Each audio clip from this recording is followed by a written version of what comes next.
যারা এই গণতান্ত্রিক প্রক্রিয়ার মধ্যে আওয়ামী লীগ খোঁজে আমি মনে করি তারা মানসিকভাবে অসুস্থ।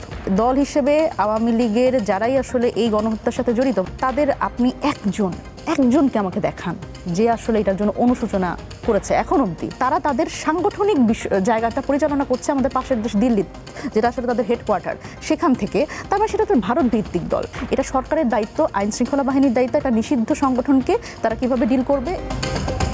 মুনিরা শারমিন, আপনাদের দলের বয়সও 1 বছর পেরিয়ে 1.5 বছরের দিকে যাচ্ছে, আর গণঅভ্যুত্থানেরও তো প্রায় 2 বছরের কাছাকাছি।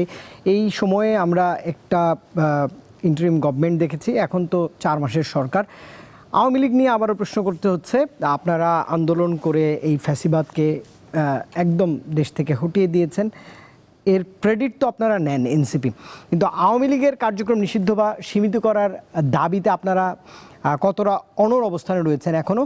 এটি কি গণতন্ত্রকে শক্তিশালী করবে নাকি রাজনৈতিক কোনো সংকট বাড়াবে? দেখেন, প্রথমে একটা কারেকশন দেই, সেটা হচ্ছে যে এনসিপি কখনো দাবি করে না যে আওয়ামী লীগকে তাড়ানোর মানে দাবিদার বড় স্টেক হোল্ডার, বড় ছোট নাই। এখানে আমি সবচেয়ে বড় স্টেক হোল্ডার হিসেবে বলবো যে যারা আসলে আমাদের সাথে নাই তারাই সবচেয়ে বড় স্টেক হোল্ডার, শহীদরা।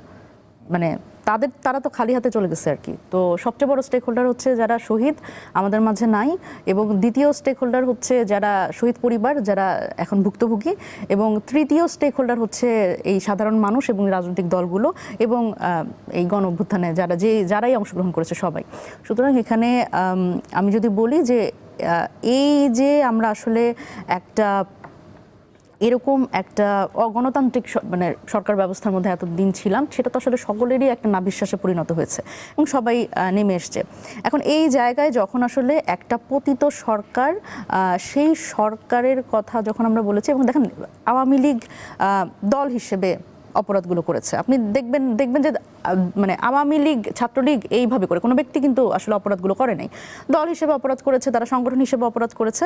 সুতরাং সেই জায়গাগুলোতে কিন্তু যখন এই বিষয়টা আসে যে এই যে একটা দলের কার্যক্রম নিষিদ্ধ, এটা আমরা আন্দোলন করেছি, আন্দোলনের ফলে এই ঘটনা ঘটেছে, এটা নিয়ে অনেক অস্বস্তি অনেকের মধ্যেই, অনেক দল এবং অনেক স্টেক হোল্ডার, অনেক বুদ্ধিজীবী, অনেক রাজনৈতিক বিশ্লেষক এটা বলবার চেষ্টা করে এটা গণতান্ত্রিক হচ্ছে না, তারপরে এটা আসলে একটা গণতান্ত্রিক দেশে আসলে এটা ঠিক না এই কাজগুলো করা।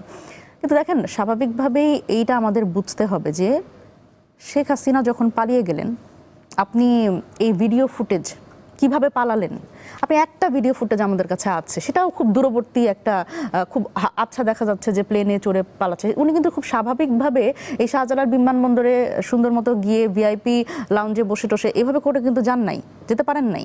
তার মানে একটা বিশেষ পরিস্থিতির মধ্যে দিয়ে ওনাকে পালিয়ে যেতে হয়েছে জনচক্ষুর আড়াল দিয়ে।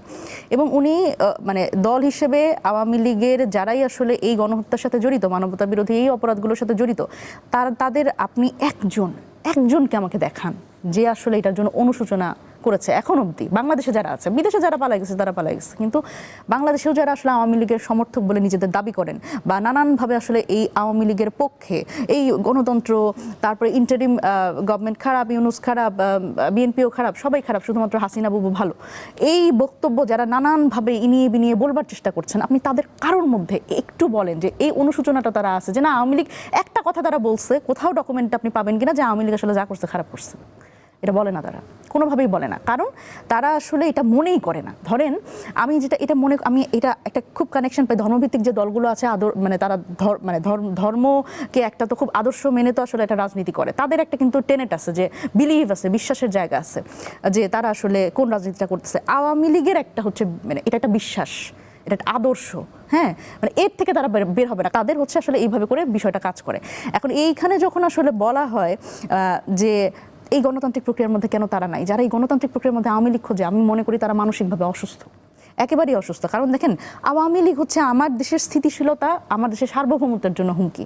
আপনি মনে করেন তো যে এই নির্বাচনের আগে অনেকে বলে না যে এই নির্বাচনে আওয়ামী লীগকে আসতে দেওয়া হলো না, এটা তো গণতন্ত্রের, এটা তো চেহারা না। আচ্ছা, এটা বিএনপিও জানে যে এই নির্বাচনের আগে যদি আওয়ামী লীগকে আসতে দেওয়া হতো এবং ওপেনলি তাকে যদি আসলে ফাংশন করতে দেওয়া হতো, এই যে রক্তপাতহীন একটা নির্বাচন আমরা পেলাম এবং এই যে সাধারণ ভোটারদের এত বেশি উপচে পড়া যে একটা ভিড়, যে তারা আসলে এত বছর পরে একটা গণতান্ত্রিক প্রক্রিয়ার মধ্যে নিজেদের ইনক্লুড করলো, আপনার কি মনে হয় এটা এত সহজভাবে হতো? এটা বিএনপিও জানে যে এইভাবে হতো না আসলে। এবং এই জায়গায় আমি মনে করি যে এই ধরনের একটা সংগঠন, যেই সংগঠন এখন পর্যন্ত আমার দেশের মানুষকে হুমকি দিয়ে যাচ্ছে, দেশের সরকারকে হুমকি দিয়ে যাচ্ছে, এবং তারা তাদের সাংগঠনিক জায়গাটা পরিচালনা করছে আমাদের পাশের দেশ দিল্লি, যেটা আসলে তাদের হেডকোয়ার্টার, সেখান থেকে, তার মানে সেটা তো ভারত ভিত্তিক দল। একটা ভারত ভিত্তিক দলকে নিয়ে বাংলাদেশে যে আমরা এত আলোচনা করছি, এটাই আমার কাছে মনে হয় যে এটা সময় নষ্ট। সুতরাং এই জায়গায় নিয়ে আসলে আমার মনে হয় না যে এটা নিয়ে এত আলোচনার সমালোচনার দরকার আছে, বরং আমি মনে করি এটা সরকারের দায়িত্ব, আইন শৃঙ্খলা বাহিনীর দায়িত্ব, একটা নিষিদ্ধ সংগঠনকে তারা কিভাবে ডিল করবে। এবং এটা কিন্তু আমরা একটু পপুলিস্ট শোনালেও আমি এটা খুবই স্বাগত জানাই। জনাব সালাউদ্দিন আহমেদ মাননীয় স্বরাষ্ট্রমন্ত্রী, উনি কিন্তু বলেছেন যে নিষিদ্ধ সংগঠনটা এটা সবসময় উল্লেখ করতে, কথায় কথায় এক সাংবাদিক যে প্রশ্ন করেছিলেন উনি বলছেন যে নিষিদ্ধ সংগঠন আওয়ামী লীগ, এটা যাতে মেনশন করা হয়। সো এটাই হচ্ছে ব্যাপার, যে এটা আসলে আইন শৃঙ্খলা বাহিনীর দায়িত্ব কিভাবে আসলে এই নিষিদ্ধ সংগঠন এবং তাদের জঙ্গি তৎপরতা কিভাবে করে আসলে তারা মিনিমাইজ করবে এবং সাধারণ জনগণের জানমাল রক্ষা করবে, কারণ এটা হচ্ছে বাংলাদেশের প্রত্যেকটা মানুষের জন্য হুমকি এই সংগঠন।